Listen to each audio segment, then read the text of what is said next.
Cześć, podcast Dostępność przy mikrofonie powstaje z inicjatywy Business Accessibility Forum. Poruszamy tu tematy związane z dostępnością, prawem i rozwiązaniami, jakie poprawiają standard naszego życia.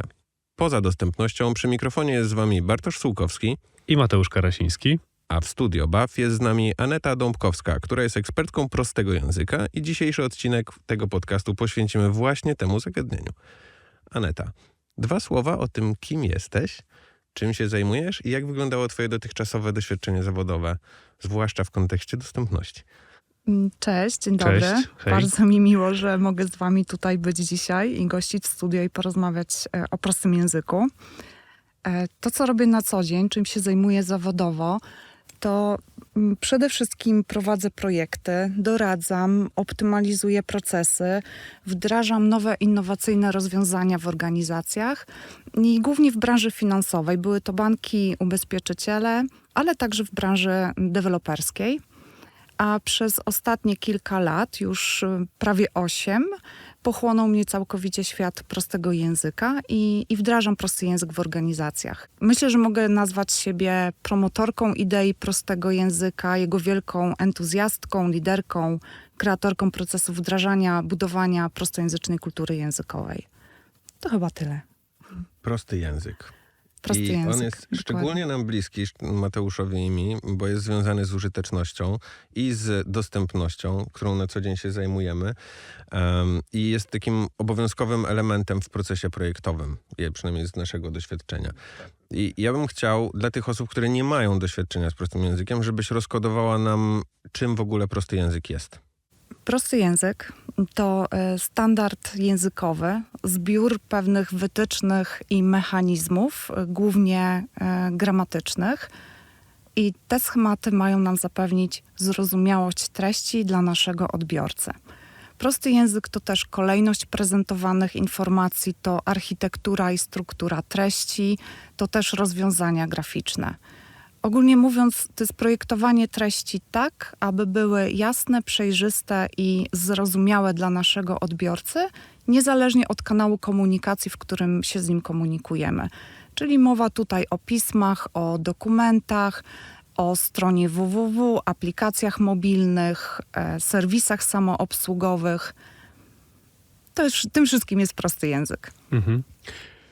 Mam taką informację, wyszukaliśmy sobie to, że mniej więcej obecnie dzisiejszy człowiek konsumuje około 100 000 słów dziennie, czyli to jest jakieś 34 gigabajty informacji. To jest strasznie dużo. No i przy takiej ilości prostota komunikacji czy też dostępność wydają się takimi kluczowymi elementami.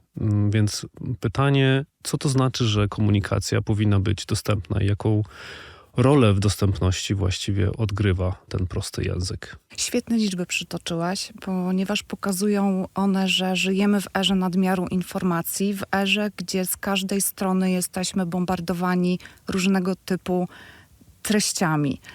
Do tego trzeba dorzucić świat małych i mobilnych technologii, chroniczny brak czasu, to, że jesteśmy codziennie zabiegani, mamy natłok spraw. To wszystko, to całe nasze otoczenie sprawia, że komunikacja musi być dostępna. A dostępna to znaczy prosta, klarowna, precyzyjna, skuteczna, dostosowana do kanału, z którym się komunikujemy z naszym odbiorcą i przede wszystkim dostosowana do jego percepcji. Dostępna komunikacja według mnie to też jest taka, która jest zrozumiała dla jak największej liczby osób, bez względu na ich wykształcenie, doświadczenie, zdolności poznawcze. I w tym właśnie kluczową rolę odgrywa prosty język, o których zasadach już chwilkę temu mówiłam. Powiedz mi, bo wspomniałaś o tych zdolnościach poznawczych, czy doświadczeniu, które posiadamy i to jest nam potrzebne też, po to jest nam potrzebny prosty język, żeby zrozumieć pewne teksty czy komunikaty. Jak się ma ten prosty język do osób ze specjalnymi potrzebami, z niepełnosprawnościami? Czy ta komunikacja dostępna jest dedykowana tylko im, czy po prostu jest szerszym zagadnieniem? Zdecydowanie jest to szersze zagadnienie. Tak jak wspominałam, dostępna komunikacja to taka, która jest zrozumiała dla jak największej grupy odbiorców, bez względu właśnie na ich zdolności poznawcze, na ich chwilowe bądź stałe niepełnosprawności, na ich doświadczenie, na ich wiek. W dostępnej komunikacji, zgodnej z zasadami prostego języka, nasz odbiorca powinien łatwo znaleźć informacje, których potrzebuje, zrozumieć je i działać na ich podstawie. Dotyczy to każdego przeciętnego Polaka, takiego przysłowiowego Kowalskiego, ale też kadry zarządzającej, decydentów czy polityków. I jako przykład, jak ważna jest dostępna komunikacja, pozwolę sobie przytoczyć sytuację z ostatniej wrześniowej powodzi, kiedy to podczas spotkania sztabu kryzysowego premier Donald Tusk poprosił jednego z ekspertów o informację, cytuję tutaj, użytkową i zrozumiałą dla każdego. Premier publicznie musiał poprosić eksperta o ponowne wyjaśnienie, by nie urazić tego swojego odbiorcy, drugiej strony, zrzucił odpowiedzialność na siebie, na swój brak doświadczenia w obszarze, którym specjalizuje się jego rozmówca. Jak sobie możecie wyobrazić, zapadła chwila ciszy, to była niekomfortowa sytuacja dla każdych ze stron, a lepiej by było takich sytuacji unikać, prawda? Tym bardziej publicznie. I dostępna komunikacja zapewnia nam uniknąć takich sytuacji. Prosty język jest dla każdego, ale też dla tych, którzy muszą sprawnie i szybko podejmować decyzje, a nie zawsze mają specjalistyczną wiedzę na temat, w którym tą decyzję muszą podjąć. Mhm. Dobra, to w takim razie, żeby podejść do pracy w ogóle z prostym językiem, tak jak wspomniałeś, musimy spełnić kilka zasad. Ja kilka z tych zasad znam. Myślę, że nawet wszystkie, tak jak Bartek wspominał, jest to dla nas trochę codzienność, ale ja jako projektant mam swoją ulubioną.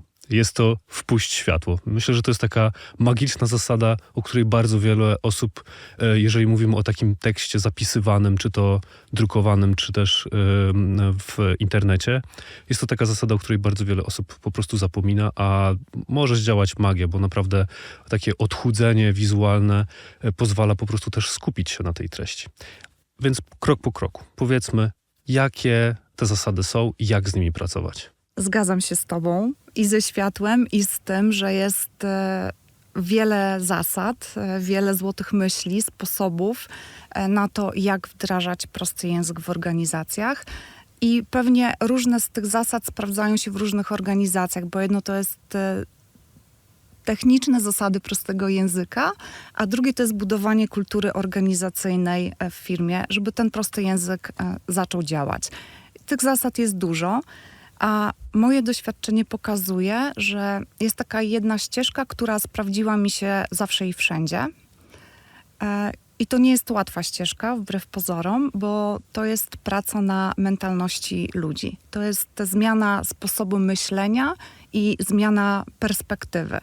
Jeśli chcemy skutecznie wdrożyć prosty język w organizacji, czy zacząć zmieniać tą komunikację, to musimy postawić się w butach naszego odbiorcy, spojrzeć na komunikat z jego strony, uwrażliwić się na potrzeby tego naszego odbiorcy, zbudować z nim partnerską relację, spowodować, żeby czuł się dobrze w kontaktach z nami. I ta zasada moim zdaniem się też sprawdzi zawsze i wszędzie.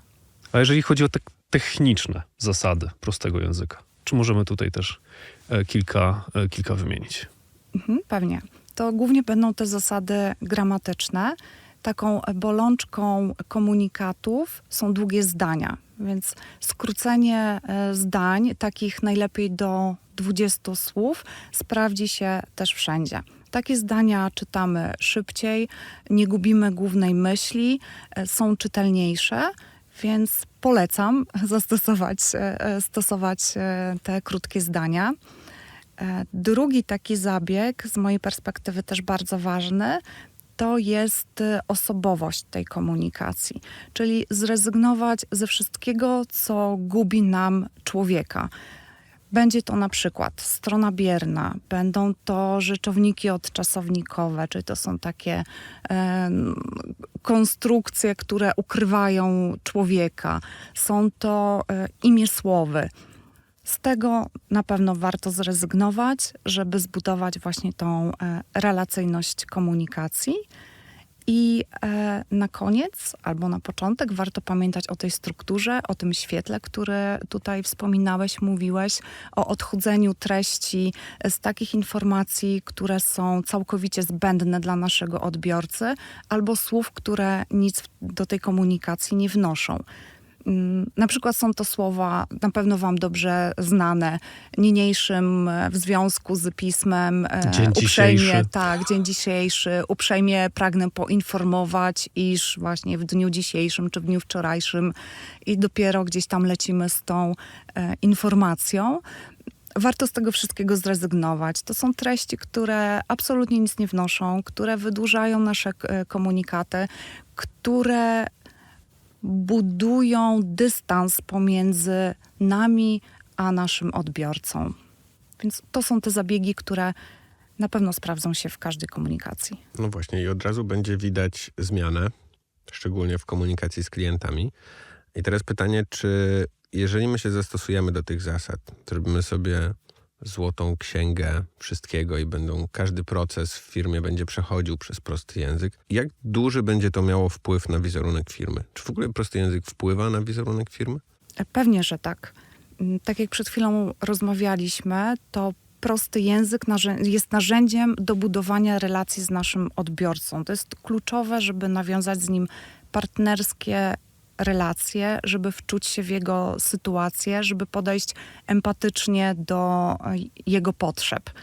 I firmy, które stosują prosty język, są postrzegane jako bardziej przejrzyste, przyjazne i godne zaufania. I są badania, które to pokazują.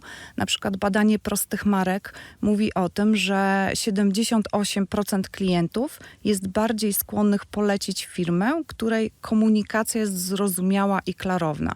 To przekłada się właśnie na pozytywny wizerunek marki.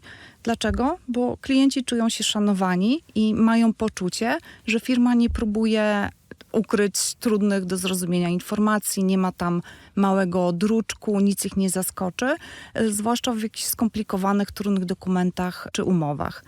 A w dłuższej perspektywie właśnie to buduje lojalność, przyciąga nowych też klientów dzięki rekomendacjom, bo tacy klienci są skłonni polecić naszą firmę rodzinie, sąsiadom, innym osobom, którym postanawiają ją Znajomym polecić, po prostu, tak, znajomym. tak. Dokładnie. Jasne, to uderzmy teraz może w drugi biegun. Bo pewnie też jest mnóstwo firm, które jeszcze nie stosuje tych zasad. Więc powiedzmy, jakie są najczęstsze błędy firm w komunikacji, które sprawiają, że właśnie te treści są dla konsumentów, dla odbiorców niezrozumiałe? Myślę, że używanie trudnego, specjalistycznego języka. W wielu firmach pokutuje przekonanie, że teksty, które są napisane fachowym, takim specjalistycznym językiem, są naszpikowane trudnymi słowami. To wszystko świadczy o tym, że jesteśmy profesjonalni. To, że te słowa podnoszą rangę firmy, budują wizerunek poważnej organizacji, z którą klient chciałby współpracować. Boją się, że jeśli zrezygnujemy z tego trudnego słownictwa, to stracimy w oczach klientów. No tak, ale takie ciężkie słowa też budują pewnego rodzaju mur właśnie, prawda? Tak, dokładnie tak. Oczywiście to nie oznacza, że tych trudnych słów się nie używa, bo nie zawsze się nie da ich nie użyć, tak? Jest branża finansowa, jest branża usługowa, która ma wpisane w DNA swojej działalności trudne słownictwo, czy trudne pojęcia, czy trudne mechanizmy, ale zadaniem prostego języka jest te trudne słowa klientowi wyjaśnić w taki sposób, żeby on zrozumiał tą terminologię. Czy są jakieś typy treści w firmach, które wymagają takiej szczególnej uwagi właśnie pod kątem prostego języka? Domyślam się, że pewnego rodzaju, nie wiem, regulaminy, instrukcje, umowy to jest gro tych elementów, którymi należałoby się zająć, bo tam właśnie takich skomplikowanych sformułowań jest dość sporo. To prawda.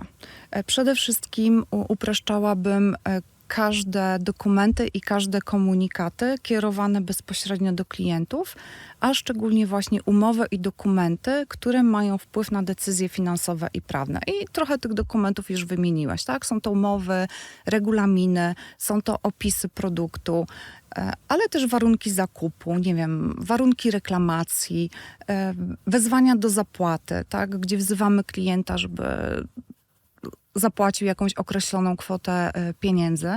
To wszystko jest bardzo, bardzo ważne, słuchajcie, bo też z badań, które całkiem niedawno przeprowadzałam z Ogólnopolską Agencją Badawczą, na ogólnopolskiej też grupie klientów, wyszło nam, że aż 20% klientów z powodu niezrozumiałej dla nich korespondencji podjęło złą decyzję, przeoczyło ważny termin lub popełniło poważny błąd.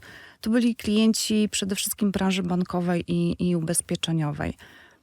Ja uważam, że to jest bardzo duży odsetek i warto tę liczbę mieć gdzieś z tyłu głowy, jeśli będziemy tworzyć dokumenty dla klientów. Takie niejasne zapisy też powodują bardzo często różnego rodzaju reklamacje, więc zapewne też klienci w związku z taką niejasną komunikacją stosowaną w ich kierunku właśnie, no chociażby mogą składać więcej reklamacji. To jest koszt dla firmy.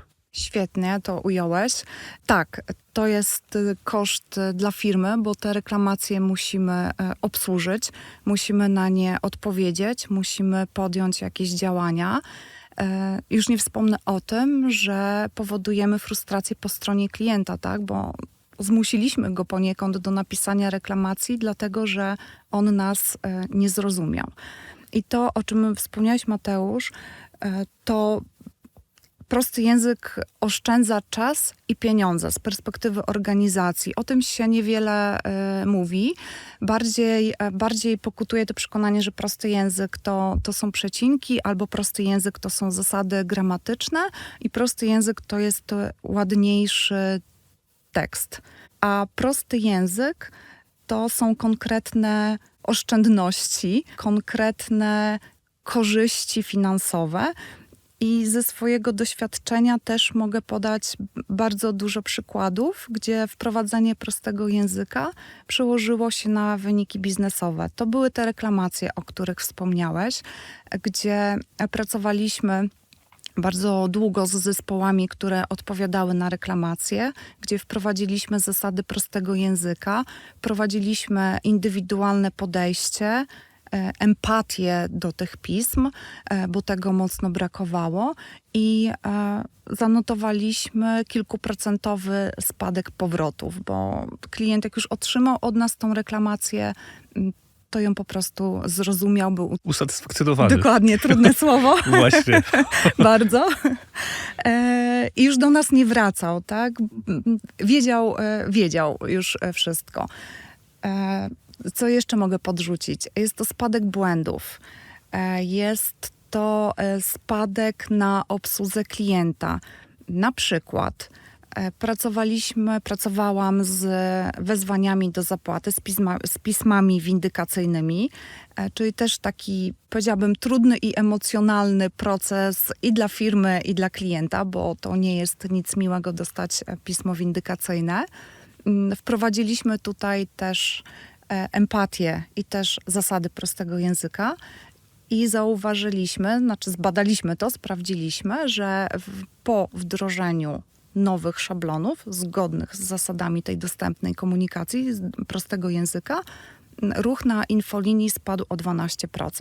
Czyli to też jest bardzo dużo, przeliczając na koszty działania firmy. Bardzo duży wynik, moim zdaniem. Ja bym powiedział, że imponujący. Dokładnie. I z plusem dla przeciętnego klienta, że nie musi się, zakładam, też bać takiego pisma, bo ono pewnie ma z elementami empatii, jest po prostu mniej przerażające w całej sytuacji, która się dzieje. Badaliśmy na klientach, jak oni się czuli z tym pismem. Porównywaliśmy pisma przed zmianą, pisma po zmianie i badaliśmy klientów, jak się poczuli z tym pismem i byli szczęśliwsi. Pomimo tego, że to było pismo windykacyjne, oni pozytywnie odbierali ten dokument, bo był prostszy, był zrozumiały, był nastawiony na ich percepcję i to wszystko przełożyło się wbrew pozorom na ich zadowolenie, bo trudno sobie wyobrazić, że dostając pismo windykacyjne jesteśmy zadowoleni. A jednak. Ja bym ci zadał pytanie o mity związane z prostym językiem, bo to ładnie brzmi, ale najpierw trzeba wykonać dużą pracę w każdej firmie, na każdym poziomie tak naprawdę, żeby osiągnąć te efekty i trzeba wiele osób przekonać. I czy są jakieś mity, z którymi ty musiałaś walczyć? Pewnie. Tych mitów też jest dużo, że prosty język jest zbyt prosty, że jest prostacki, że nie jest dla każdego, o czym już rozmawialiśmy. Dużo jest tych mitów, ale w mojej perspektywie są takie dwa, które najbardziej działają na szkodę prostego języka w biznesowym świecie. I pierwszy, który bym wzięła na tapet, to jest to, że prosty język nie pozwala pisać trudnych, specjalistycznych tekstów. I to jest taki główny mit w dużych firmach. A tak jak rozmawialiśmy, prosty język nie oznacza zrezygnacji z trudnych czy specjalistycznych treści. Chodzi w nim o to, żeby nawet skomplikowane informacje były klarowne i przystępne dla naszego odbiorcy. I w każdej, nawet najtrudniejszej dziedzinie można się komunikować w sposób prosty i zrozumiały. I da się to zrobić. Wiem, bo upraszczałam dokumenty ubezpieczeniowe, w tym na przykład ogólne warunki ubezpieczeń, a wierzcie mi, że one do prostych nie należą. Ja zawsze lubię czytać OWU. Tak, myślę, że to jest twoja wieczorna rozrywka, prawda? Siadasz sobie na kanapie i... I kartkujemy. Tak. A jeszcze drugi mit. Słuchajcie, prosty język to ulotna moda. O, To jest coś, co słyszę bardzo często, że tutaj jest taki pomysł, ale minie jak każdy inny w firmach czy w organizacjach. Tymczasem prosty język powinien być wpisany w strategię każdej z firm z dwóch powodów. Po pierwsze, bo tego już oczekują od nas klienci, tego już oczekuje od nas rynek. To też pokazują badania. Aż 89% klientów oczekuje, że firmy będą się z nimi komunikować w prosty i zrozumiały sposób. Więc to nie jest moda, to nie jest fanaberia, to już jest to, czego ludzie od nas oczekują. A po drugie, za chwilę będzie to wymóg prawny. Bo zbliżamy się do magicznego czerwca tego roku, kiedy w Polsce zacznie obowiązywać ustawowy wymóg zrozumiałości informacji w ramach ustawy o zapewnieniu spełnienia wymagań dostępności. No właśnie, i tu się pojawia EAA, które jakby wspomina o prostym języku. to jak ta ustawa zresztą się nazywa, to też jest taki przykład, gdzie pewnie dałoby się prosty język zastosować, bo ilekroć ją czytamy, tyle różnego rodzaju zawiłości się tam pojawia. Więc pytanie. Mimo że ta ustawa właśnie nie jest taka prosta, nie jest napisana w sposób zrozumiały, czy też w ogóle jednoznaczny, to, tak jak wspomniałaś, wymaga tej prostoty komunikacji od biznesu. Więc pytanie w kontekście tej ustawy, co firmy muszą tak na dobrą sprawę dostosować? Mhm. Oj tak, ustawa zdecydowanie nie jest napisana w prostym, jednoznacznym i zrozumiałym języku, ale właśnie tej zrozumiałości będzie wymagać od biznesu. Nakłada wymóg zrozumiałości. I tutaj sobie pozwolę zacytować artykuł 5, podpunkt 38 tej ustawy, bo tam właśnie jest zdefiniowana zrozumiałość. I uwaga, to jest właściwość usługi lub jej części lub informacji o produkcie albo usłudze umożliwiającą zrozumienie treści i informacji związanych z korzystaniem z produktu albo usługi zgodnie z ich przeznaczeniem. Wszystko jest jasne. Długie zdanie, wszystko jest jasne. Tak, a może teraz na prosty język przełożymy dosłownie ten zapis, bo myślę, żeby się właśnie, go bardzo to, łatwo dało to zrobić w co sumie. Co to oznacza w praktyce? Oznacza to, że wszystkie informacje, które kierujemy dla odbiorców, takie jak umowy, instrukcje, opisy produktów, etykiety na produktach, treści na opakowaniach produktów, powinny być redagowane, pisane w sposób jasny i przystępny, z użyciem takich konstrukcji językowych i słownictwa, aby trafiły do tego naszego klienta. I te zasady zrozumiałości dotyczą nie tylko słowa drukowanego, nie tylko dokumentów czy etykiet, ale także serwisów samoobsługowych, terminali płatniczych, stron www, aplikacji mobilnych. A tą zrozumiałość właśnie w tych wszystkich kanałach, o których wspomniałam, zapewniają zasady prostego języka. Czyli wygląda na to, że nie ma dostępności bez prostego języka. On jest wpisany tutaj w tą ustawę. I co ciekawe też, o czym mam wrażenie mało się mówi, to, że ustawa dotknie praktycznie cały biznes. Dotknie producentów, dotknie dystrybutorów, telekomunikacje, szeroko pojęty handel elektroniczny, branżę finansową, usługi transportu pasażerskiego, usługi telekomunikacyjne i każdy z tych biznesów musi spełniać element dostępności, którym jest właśnie zrozumiałość. I każdy z tych biznesów musi wiedzieć, będzie musiał wiedzieć, jak tą zrozumiałość definiuje w swojej firmie, jak ją zapewnia, jak ją mierzy i jak ją będzie kontrolował. Bo klienci na mocy tej ustawy będą mogli składać skargi czy reklamacje na to, że produkt jest niedostępny, a niedostępny to znaczy niezrozumiały dla tego przeciętnego odbiorcy. A organy nadzoru, bo tutaj też jeszcze mamy tą kolejną stronę z ustawy, będą stukać do drzwi, kontrolować i sprawdzać, jak zapewniony jest ten element dostępności. Też oczywiście pewnie nie omieszkają karać, jeśli ta zrozumiałość nie będzie zapewniona. No właśnie. I teraz pytanie zasadnicze.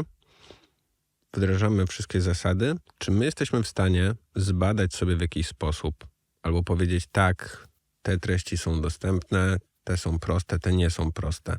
Czy są metryki? W jaki sposób możemy do tego w ogóle podejść?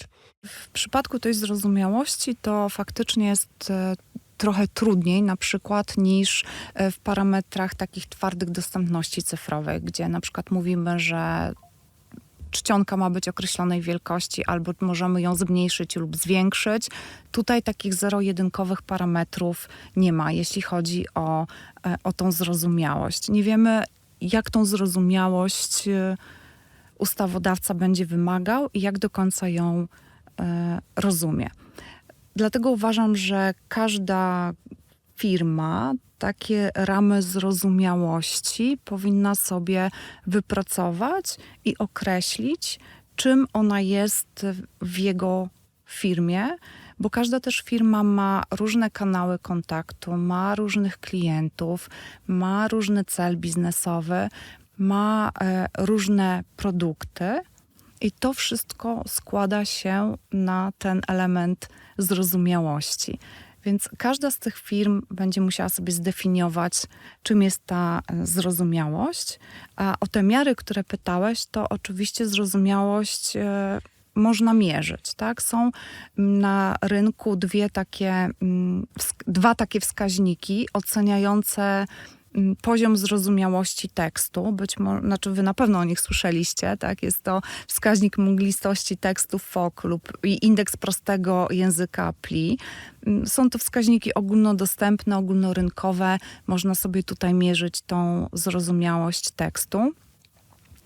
Ale też możemy badać i mierzyć wpływ języka, jakim się posługujemy w firmie, wewnątrz firmy. Patrzeć na te wskaźniki wewnętrzne i patrzeć na wewnętrzne procesy, o których już trochę rozmawialiśmy, tak? Bo rozmawialiśmy o tym, że zmiana języka wpływa na satysfakcję klientów, że zmiana komunikacji wpływa na zadowolenie klientów, na lojalność klientów, ale też wpływa na wskaźniki efektywności procesów, czyli znowuż przytoczę te reklamacje, o których mówiliśmy, wpływa na czas obsługi klienta, na minimalizację błędów, na spadek jakichś nieprawidłowości, przyspiesza procesy wewnętrzne, bo jest prościej, nic tam nie krąży. Więc to można badać. Na to ma wpływ prosty język i myślę, że firmy powinny właśnie badać te wskaźniki pod kątem zrozumiałości, wpisywać je w cele swojej organizacji i wtedy będzie wiadomo, tak, jak ta zrozumiałość ma się do naszego biznesu. Żeby to wszystko wykonać, potrzebne są pewnie jakieś kroki. Pewnie nie wszyscy od razu rzucą się i będą potrafili redagować treści w jasny, zrozumiały sposób. Więc pytanie, jakie pierwsze kroki właśnie w firmie możemy podjąć, jeżeli nasza organizacja chce poprawić swoją komunikację z klientami właśnie pod kątem dostępności i na co tutaj należy zwrócić uwagę? Ja bym przede wszystkim pokazała, że warto. Pokazałabym ten realny wpływ zmian w komunikacji na wyniki biznesowe, na satysfakcję klientów, na poprawę efektywności procesu, czyli na to wszystko, o czym rozmawialiśmy. Dołożyłabym do tego stałą komunikację w organizacji, że dostępność cyfrowa czy językowa jest niezwykle ważna, że się opłaca i że warto ją mieć. Na pewno szkolić pracowników, dać im narzędzia, które będą ułatwiały im taką codzienną pracę z językiem. I to wszystko spowoduje, że będzie można z tym prostym językiem ruszyć. Jeśli mogę coś podpowiedzieć z mojego też takiego doświadczenia, to warto sobie na początek wybrać jakiś proces, dokument, treści, które są szczególnie ważne dla naszej firmy, które właśnie te wszystkie kryteria sukcesu pokażą, które pociągną na fali organizację za tym, żeby wdrażać prosty język, ale też jednocześnie, żeby ten proces czy dokument nie był zbyt trudny do wdrożenia, tak? Żebyśmy się nie poślizgnęli tutaj na samym początku. I to, myślę, spowoduje, że organizacja pójdzie za tą zmianą. Znaczy ja to wiem, bo te sukcesy powodują to, że ludzie zaczynają być głodni coraz to większych sukcesów i z czasem przyjdą sami do nas z pytaniem, w jaki sposób mogę uprościć komunikację, żeby, nie wiem, zacząć zarabiać albo oszczędzać, albo być bardziej przyjaznym. Czy wdrożenie prostego języka w firmie jest drogie? I tu mamy kolejną korzyść prostego języka. Na początku nie trzeba inwestować pokaźnych pieniędzy, aby rozpocząć pracę z prostym językiem, aby zacząć go wdrażać, monitorować czy badać. Ale na pewno tutaj potrzeba pomysłu, potrzeba czasu, wytrwałości i zdania sobie sprawy, że są to działania na wielu poziomach organizacji, żeby ten prosty język zagościł w nim na stałe. Nie wystarczy tylko przeszkolić kilka osób, powiedzieć im, słuchajcie, takie są zasady prostego języka, czyli buduj krótkie zdania, nie używaj strony biernej, wprowadź światło, zmień strukturę, będzie super, bo to prosty język prosto brzmi, ale nie jest prosty do wdrożenia w organizacji. Więc takiej wytrwałości, ale na pewno nie jakichś dużych nakładów finansowych. Czyli podsumowując, nie ma dostępności bez prostego języka, tak jak powiedziałaś wcześniej. Warto włączyć prosty język do pracy nad dostępnością, bo ona jest też wymagana przez a z drugiej strony prosty język znajduje się jako jeden z punktów A, więc jakby musimy o tym myśleć. I trzeba o tym prostym języku też pamiętać w momencie, w którym będziemy dokonywali audytów dostępności, że jest to jeden z obowiązkowych elementów do sprawdzenia też. Tak, dokładnie. To jest... Prosty język jest wpisany w DNA dostępności, tak bym to podsumowała. Super. Aneta, dziękuję Ci serdecznie za wizytę w Studiu BAW i za dzisiejszy odcinek. Ja również dziękuję. Było mi bardzo, bardzo miło i mam nadzieję, że już prosty język zostanie tutaj z naszymi słuchaczami na zawsze. Ja też mam Dziękuję. taką nadzieję. Mam nadzieję, że nie będzie to właśnie tylko i wyłącznie krótkotrwała moda. A my widzimy się w kolejnym odcinku. Już wkrótce. Żegnają się z Wami Mateusz Karasiński I Bartek Sułkowski. Cześć.